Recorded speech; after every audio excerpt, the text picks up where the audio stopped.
নমস্কার। সাহিত্য সাগরিকার আসরে সকলকে স্বাগত জানাই। আজকে আমি পাঠ করছি কথা সাহিত্যিক বিভূতিভূষণ বন্দ্যোপাধ্যায়ের অমর সৃষ্টি জলছত্র। বৃদ্ধ মাধব শিরোমণি মশাই শিষ্যবাড়ি যাচ্ছিলেন।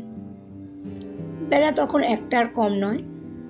সূর্য মাথার উপর থেকে একটু হেলে গিয়েছে। জ্যৈষ্ঠ মাসের খররৌদ্রে বালি গরম, বাতাস একেবারে আগুন। মাঠের চারিধারে কোনো দিকে কোনো সবুজ গাছপালার চিহ্ন চোখে পড়ে না। এক একটা বাবলা গাছ আছে, যা তাও পত্রহীন। মাঠের ঘাস রোদে পোড়া কটা। ব্রাহ্মণের কাপড় চোপড় গরম হাওয়ায় আগুন হয়ে উঠল, আর গায়ে রাখা যায় না। এক একটা আগুনের ঝলকের মতো দমকা হাওয়ায় গরম বালি উড়ে এসে তার চোখে মুখে তীক্ষ্ণ হয়ে বিচ্ছিল। জ্যৈষ্ঠ মাসের দুপুরবেলা এ মাঠ পার হতে যাওয়া যে ইচ্ছে করে প্রাণ দিতে যাওয়ার স্বামী, একথা নবাবগঞ্জের বাজারে তাকে অনেকেই বলেছিল। তবুও যে তিনি কারুর কথা না শুনে জোর করেই বেরোলেন, সে কেবল বোধহয় কপালে দুঃখ ছিল বলেই। পশ্চিম দিকে অনেক দূরে একটা উলুখড়ের ক্ষেত গরম বাতাসে মাথা দোলাচ্ছিল। যেদিকে চোখ যায় সেদিকেই কেবল চকচকে খড়বালির সমুদ্র। ব্রাহ্মণের ভয়ানক তৃষ্ণা পেল।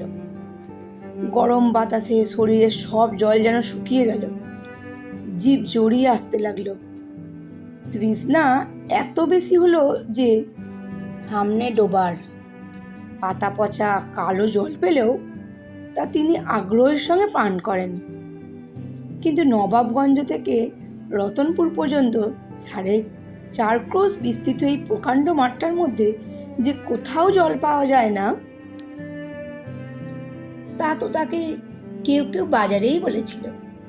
এ কষ্ট তাকে ভোগ করতেই হবে। ব্রাহ্মণ কিন্তু ক্রমেই ঘেমে নিয়ে উঠতে লাগলেন।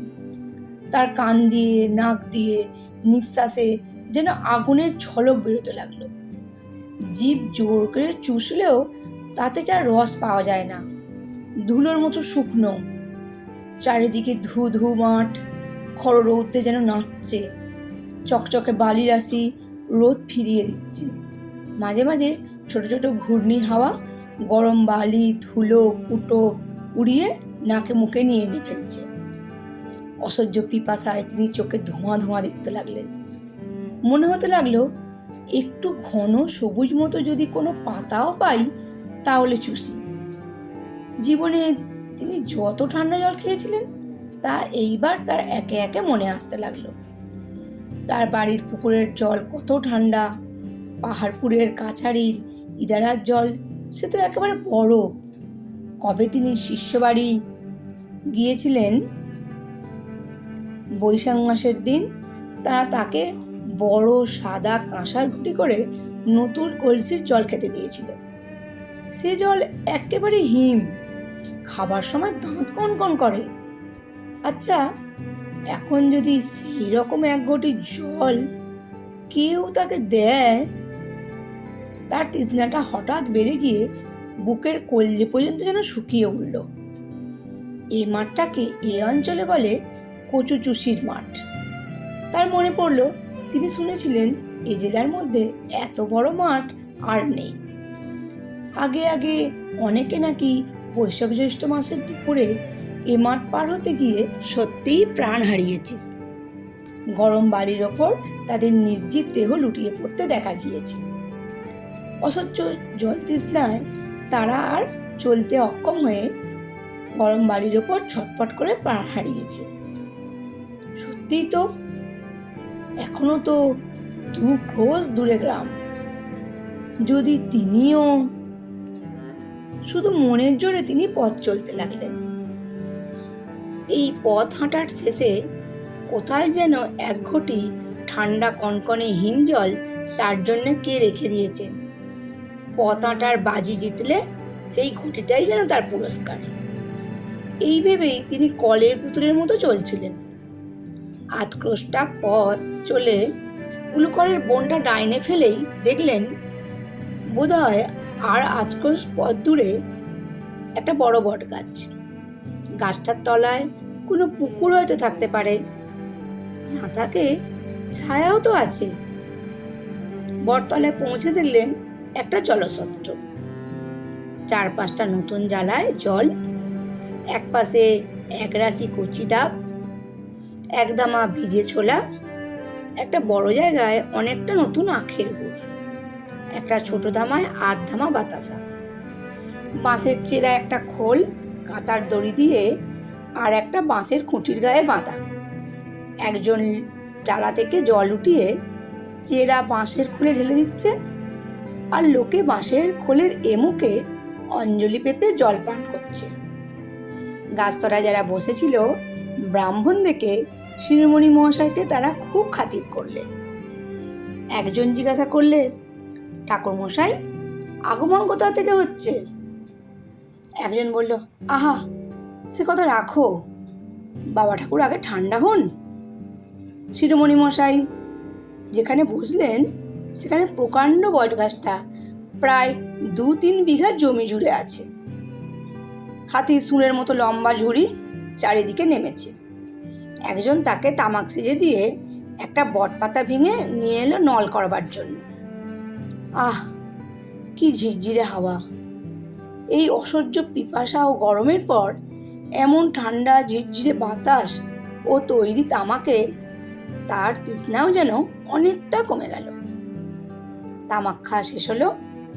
একজন বললে, ঠাকুরমশাই হাত পা ধুয়ে ঠান্ডা হন, ভালো সন্দেশ আছে ব্রাহ্মণদের জন্য আনা, সেবা করে একটু জল খান, এই রোদে এখন আর যাবেন না, বেলা পড়ুক। তারপর শিরোমণি মশাই জিজ্ঞাসা করলেন, এ জল সত্ত্ব কাদের? আগে ওই আমরবের বিশ্বাসদের, সীমন্ত বিশ্বাস আর নিতাই বিশ্বাস নাম শুনেছেন?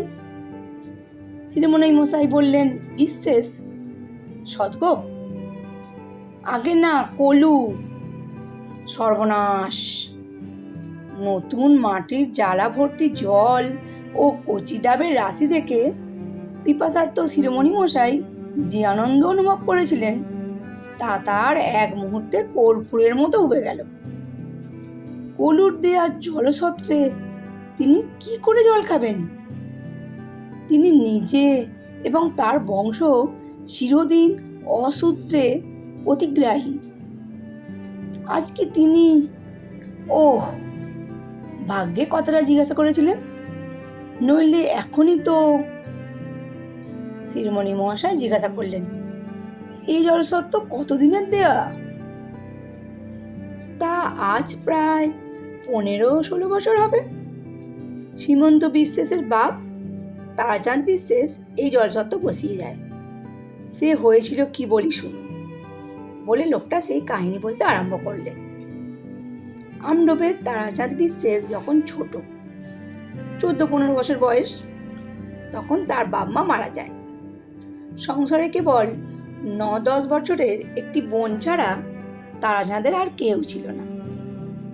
ভাই বোনে মাথায় করে কলা, বেগুন, কুমড়ো এইসব হাটে বিক্রি করত, এতেই তাদের সংসার চলত। সেবার বৈশাখ মাসের মাঝামাঝি তারাচাঁদ ছোট বোনটিকে নিয়ে নবাবগঞ্জের হাটে তাল শাঁস বিক্রি করতে গিয়েছিল। ফেরবার সময় তারাচাঁদ মাঠের আর কিছু ঠিক পায় না। নবাবগঞ্জ থেকে যতনপুর পর্যন্ত এই মাঠটা 4.5 ক্রোশেরও বেশি হবে, তো কম নয়। কোথাও একটা গাছ পর্যন্ত নেই। বৈশাখ মাসে দুপুর রোদে মাঠ বেয়ে আসতে তারাচাঁদের ছোট বোনটা অবসন্ন হয়ে পড়ল। তারাচাঁদের নিজের মুখে শুনেছি, ছোট বোনটি মাঠের মাঝামাঝি এসে বললে, দাদা আমার বড় তেষ্টা পেয়েছে, জল খাবো। তারাচাঁদ তাকে বোঝালে, বললে, একটু এগিয়ে চল, রতনপুরের কৈবর্তপাড়ায় জল খাওয়াবো। সেই একটু এগিয়ে মানে 2 ক্রোশের কম নয়। আর খানিকটা এসে মেয়েটা তেষ্টায় রোদে অবসন্ন হয়ে পড়ল।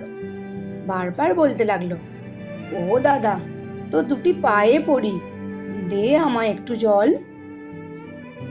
তারাচাঁদ তাকে কোলে নিয়ে এই বট গাছটার ছায়ায় নিয়ে এসে ফেললে। ছোট মেয়েটা তখন আর কথা বলতে পারছে না। তারাচাঁদ তার অবস্থা দেখে তাকে নামিয়ে রেখে ছুটে জলের সন্ধানে গেল। এখান থেকে আধ ক্রোশ দফাতে রতনপুরের কৈবর্তপাড়া থেকে এক ঘটি জল এনে দেখে তার ছোট বোনটা গাছতলায় মরে পড়ে আছে, তার মুখে একটা কচুর ডগা। এই বট গাছটা তখন ছোট ছিল, ওরই তলায় অনেক কচু বন ছিল। তেষ্টার যন্ত্রণায় মেয়েটা সেই বুনো কচুর ডগা মুখে করে তার রস চুষেছিল। সেই থেকে এই মাঠটার নাম হলো কচু চুষির মাঠ। তারাচাঁদ বিশেষ ব্যবসা করে বড়লোক হয়েছিল। শুনেছি নাকি তার সেবন তাকে স্বপ্নে দেখা দিয়ে বলতো, দাদা, ওই মাঠের মধ্যে সকলের জল খাবার জন্য তুই একটা জলসত্ত্ব করে দে। তাই তারাচাঁদ বিশ্বাস এই বটগাছ প্রতিষ্ঠি করে জলসত্ত্ব বসিয়ে গেছে। সে আজ 15-16 কি 20 বছরের কথা হবে। ঠাকুরমশাই, কচু চুষির মাঠের এ জলসত্ত্ব এদিকে সকলেরই জানা। বলবো কি ঠাকুরমশাই? এমনও শুনেছি যে মাঠের মধ্যে জল তেষ্টায় বেঘরে পড়ে ঘুরপাক খাচ্ছে এমন লোক নাকি কেউ কেউ দেখেছে। একটা ছোট মেয়ে মাঠের মধ্যে দাঁড়িয়ে বলছে, ওগো, আমি জল দেব, তুমি আমার সঙ্গে এসো। লোকটা তার কাহিনী শেষ করলে। তারপর বললে, সত্যি মিথ্যে জানিনি ঠাকুরমশাই, লোকে বলে তাই শুনি। বৈশাখ মাসের দিন ব্রাহ্মণের কাছে মিথ্যে বলে কি শেষকালে। লোকটা 2 হাতে নিজের কান মলে কপালে 2 হাত ঠেকিয়ে এক প্রণাম করলে। বেলা পড়ে এলো। কত লোক জলসত্ত্বে আসতে যেতে লাগলো। একজন চাষা পাশের মাঠ থেকে লাঙল ছেড়ে বটতলায় উঠল। ঘেমে সে নিয়ে উঠেছে। একটু বিশ্রাম করে সে তৃপ্তির সঙ্গে ছোলা, গুড় আর জল খেয়ে বসে গল্প করতে লাগলো। এক বুড়ি অন্য গ্রাম থেকে ভিক্ষা করে ফিরছিল। গাছতলায় এসে সে ঝুলি নামিয়ে একটু জল চেয়ে নিয়ে হাত পা ধুলে। একজন বললে, আব্দুলের মা, একটা ডাব খাবা? আব্দুলের মা এক গাল হেসে বললে, তা দেও দেখি মরে, আজ একটা খাই, মরবো তো খেয়েই মরি। একজন লোক পরনে টাটকা কোরা কাপড়ের ওপর নতুন পাট ভাঙা ধপধপে সাদা টুলের শার্ট, হাঁটু পর্যন্ত কাপড় তোলা পায়ে এক পা ধুলো। বটতলায় এসে হতাশভাবে ধপ করে বসে পড়ল। কেউ জিজ্ঞাসা করলে, সমীরুদ্দি মিয়া যে, আজ ছানির দিন ছিল না? সমীরুদ্দি সম্পূর্ণ ভদ্রতা সঙ্গত নয়। এরূপ একটা বাক্য উচ্চারণ করে ভূমিকা ফেঁদে তার মোকদ্দমার একটি সংক্ষিপ্ত ইতিহাস বর্ণনা করে গেল এবং যে উকিলের হাতে তার কেস ছিল তার সম্বন্ধে এমন কতকগুলো মন্তব্য প্রকাশ করলে যে তিনি সেখানে উপস্থিত থাকলে সমীরুদ্দির বিরুদ্ধে আর একটা কেস হতো। তারপর সে পোয়াটা আঁকের গুড়ের সাহায্যে আতসের আন্দাজ ভিজে ছোলা উদারসৎ করে এক চিলিম তামাক খেয়ে বিদায় নিলে।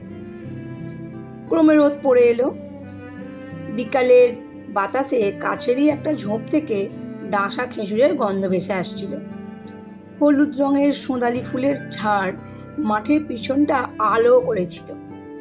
একটা পাখি আকাশ পেয়ে ডানা মেলে বলছিল, বউ কথা কও, বউ কথা কও। শিরোমণি মশাইয়ের বসে বসে মনে হলো 20 বছর আগে তার 8 বছরের পাগলি মেয়ে উমার মতোই ছোট্ট একটা মেয়ে এই বটতলায় অসহ্য পিপাসায় জল অভাবে বুনো কচুর ডাঁটার কটু রস চুষেছিল। আজ তারই সিংহ করুণা এই বিরাট বটগাছটার বেড়ে উঠে এই জলকষ্টপীড়িত পল্লী প্রান্তরের একধারে পিপাসার্ত পথিকদের আশ্রয় তৈরি করেছে। এরই তলায় আজ 20 বছর ধরে সে মঙ্গলরূপিণী জগদ্ধাত্রীর মতো 10 হাত বাড়িয়ে প্রতি নিদাগ মধ্যাহ্নে কত পিপাসাতুর পল্লী পথিককে জল যোগাচ্ছে। চারিধারে যখন সন্ধ্যা নামে, তপ্ত মাঠ যখন ছায়াশীতল হয়ে আসে, তখনই কেবল সমস্ত দিনের পরিশ্রমের পর সে মেয়েটি অস্ফুট জ্যোৎস্নায় শুভ্র আঁচল উড়িয়ে কোন অজ্ঞাত ঊর্ধ্বলোকে তার নিজের স্থানটিতে ফিরে চলে যায়। তার পৃথিবীর বালিকা জীবনের ইতিহাস সে ভোলেনি। যে লোকটা জল দিচ্ছিল তার নাম চিনিবাস, সদ্য। শিরোমণি মশাই তাকে বললেন, ওহে বাপু, তোমার ওই বড় ঘটিটা বেশ করে মেজে এক ঘটি জল আমায় দাও। আর ব্রাহ্মণের জন্য আনা সন্দেশ আছে বললে না?